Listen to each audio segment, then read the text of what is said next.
Bom dia a todos, graça e paz em nome de Jesus, que Deus te abençoe, que a graça do nosso Senhor, o amor do Pai, a comunhão do Espírito estejam sobre todos nós, todos vocês, em nome de Jesus, amém?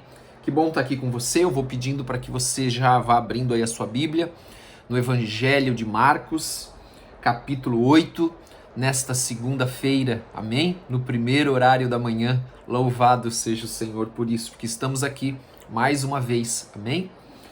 Então lá nós vamos ler hoje sobre a segunda multiplicação dos pães.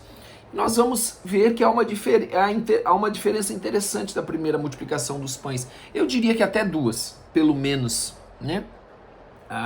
Então nós vamos ler ali a partir do capítulo 8 de Marcos, Evangelho de Marcos, aonde diz assim: Naqueles dias, quando outra vez se reuniu grande multidão, e não tendo eles o que comer, chamou Jesus os discípulos e lhes disse... Olha só, antes de nós continuarmos lendo.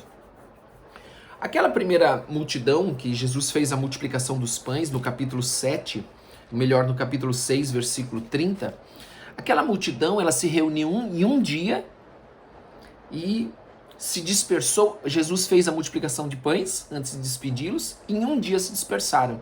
Então eles se reuniram e no mesmo dia foram embora.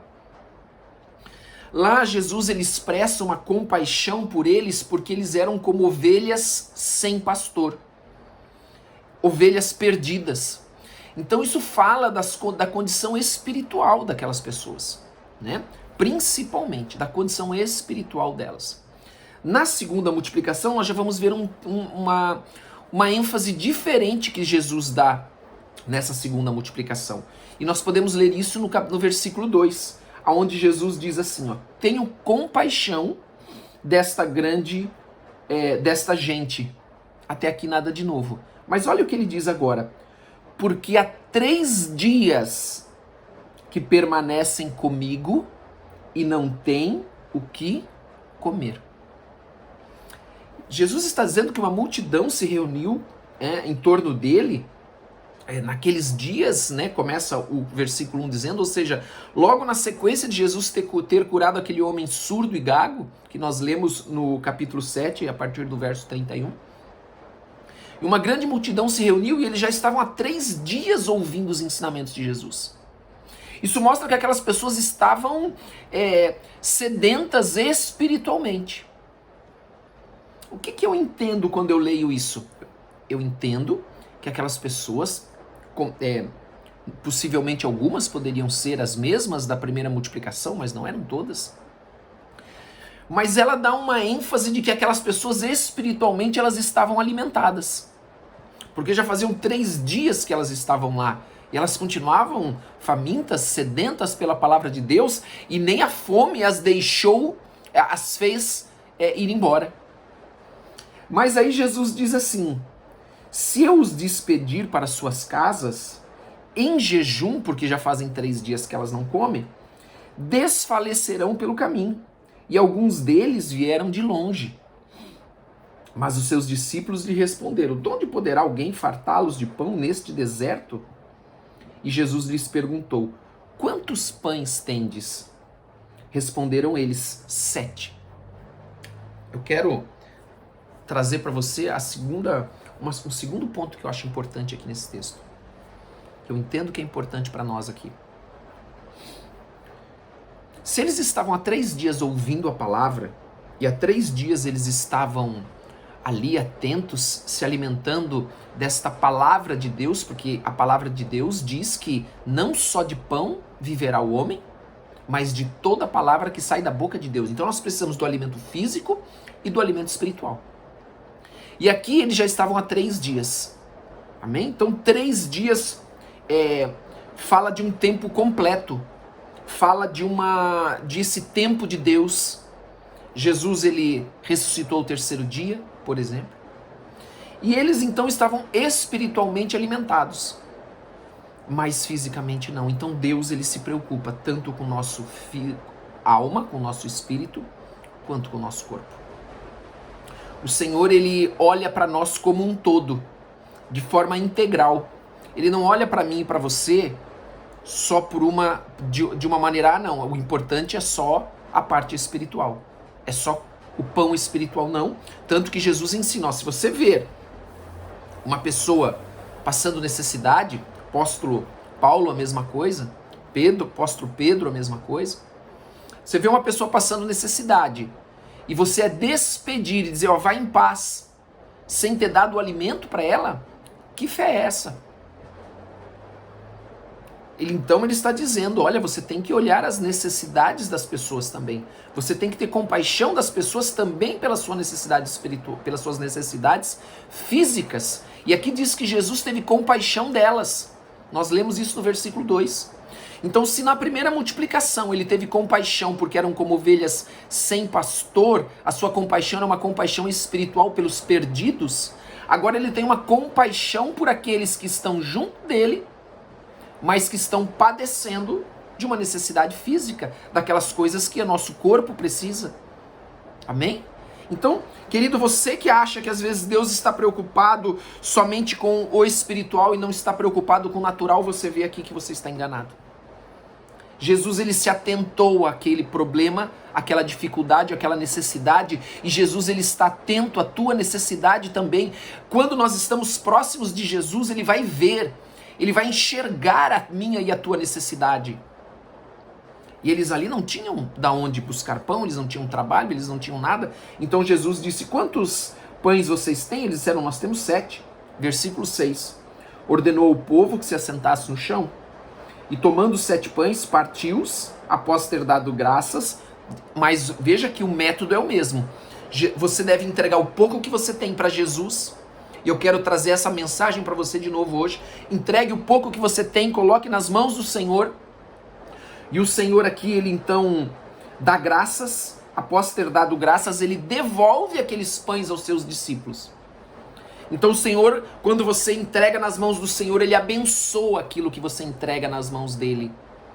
E agora, óbvio que isso é uma figura, ele continua nas tuas mãos. E agora aquele pouco que está nas tuas mãos, que você entregou para o Senhor e ele abençoou, agora ele vai se multiplicar. Ele entrega novamente para os seus discípulos, para que estes os distribuíssem, repartindo entre o povo. Então aquele pouco que nós temos, nós precisamos aprender a repartir, a dar graças a Deus, a colocar nas mãos do Senhor, para que ele abençoe e nós possamos repartir com os necessitados, repartir com aqueles que precisam, com aqueles que estão sofrendo de necessidades que são deste mundo, físicas, naturais, a fome, a sede, a roupa. Você também não vai despedir a pessoa nua, sem roupa. Você precisa dar a ela a roupa para que ela possa se aquecer, para que ela esteja vestida. E então ele devolve para os discípulos, e os discípulos os repartem entre o povo. Tinham também alguns peixinhos, e abençoando-os, mandou que estes igualmente fossem distribuídos. Ele não cita quantos peixinhos eram aqui em Marcos. Comeram e se fartaram, e dos pedaços que recolheram, restantes, recolheram 7 cestos. E aqui eu quero te ensinar mais uma coisa. Na primeira multiplicação de pães, aquele cesto que está lá não é o mesmo cesto daqui. Não, óbvio que não é, né? Eles estavam num lugar diferente. Não, mas aquele cesto tem este nome, mas é como se fosse um cesto que eles levam na cintura. Que ali cabe de 1 a 2 refeições. Então ali eles levam na cintura aquele cesto que eles encheram na primeira multiplicação dos pães. Aqui o cesto não é do mesmo tipo, talvez fique mais claro. O cesto aqui são grandes cestos onde uma pessoa pode ficar dentro, cabe uma pessoa dentro dele. Não é um cesto que se leva na cintura com 1 ou 2 porções de refeição, né? De refeições, né? Então eles encheram aqui, diz que encheram 7 cestos. E esses cestos, sim, são grandes cestos que um homem pode entrar dentro, inclusive. Eram cerca de 4.000 homens, então Jesus os despediu. Então ouça, Jesus ele está atento às tuas necessidades espirituais na primeira multiplicação dos pães. Na segunda multiplicação dos pães, aqueles homens e aquelas mulheres estavam ali sendo saciados espiritualmente, ouvindo atentos à palavra do Senhor Jesus por 3 dias. Estavam sem comer há 3 dias. E então Jesus ele olha e vê a necessidade natural. Então Jesus ele está atento às nossas necessidades espirituais e às nossas necessidades naturais. O Senhor não despreza. O Senhor está atento às pequenas coisas que você precisa. que você necessita. Amém? Ele está atento e é isso que esse texto nos ensina, que Ele está cuidando de nós, Ele quer cuidar de nós, tanto espiritualmente, como também no nosso corpo. Ele quer nos abençoar, Ele quer suprir as nossas necessidades espirituais, Ele quer suprir as tuas necessidades espirituais e quer suprir as tuas necessidades naturais, físicas, em nome de Jesus. E Ele ainda diz logo a seguir, tendo embarcado juntamente com seus discípulos, partiu para a região de Dalmanuta. Amém? Glória a Deus. Em nome de Jesus, ande com o Senhor Jesus. Eu quero orar por você. Vamos orar. Pai, em nome de Jesus, eu quero te agradecer por cada um que está aqui nesta manhã. Cada um que vai estar depois aqui conosco. Abençoa, Senhor. Abençoa, Senhor. Que cada um de nós possa estar andando de perto de Jesus o suficiente para que Ele possa ver as nossas necessidades. Em nome de Jesus. Nós não somos mais como ovelhas sem pastor. Nós temos o sumo pastor, Jesus Cristo. Somos ovelha do seu abrigo, do seu rebanho, do seu aprisco. Pertencemos a Ele.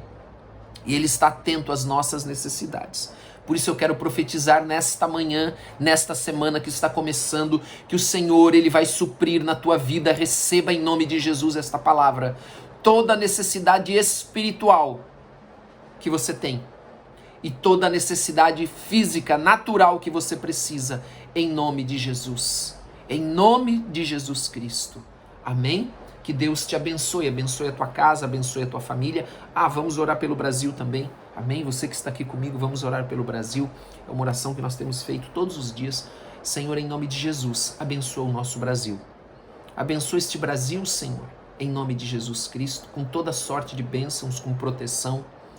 Meu Deus, frustra todo plano contra o Brasil, frustra toda obra contra o Brasil, frustra toda arma forjada contra o Brasil, contra o seu povo, em nome de Jesus. E traz à luz aquelas coisas que estão escondidas, ocultas, aquelas coisas das trevas que estão em segredo, em secreto. Mostra e revela, Senhor, para que nada fique oculto e a verdade venha à tona. Porque a tua palavra diz, conhecereis a verdade e a verdade vos libertará. Abençoa o Brasil, Senhor, em nome de Jesus Cristo. Nós colocamos o Brasil nas tuas mãos nesta manhã, em nome de Jesus. Amém e amém. Que Deus te abençoe. Tenha uma excelente semana, em nome de Jesus. Um grande abraço para todos.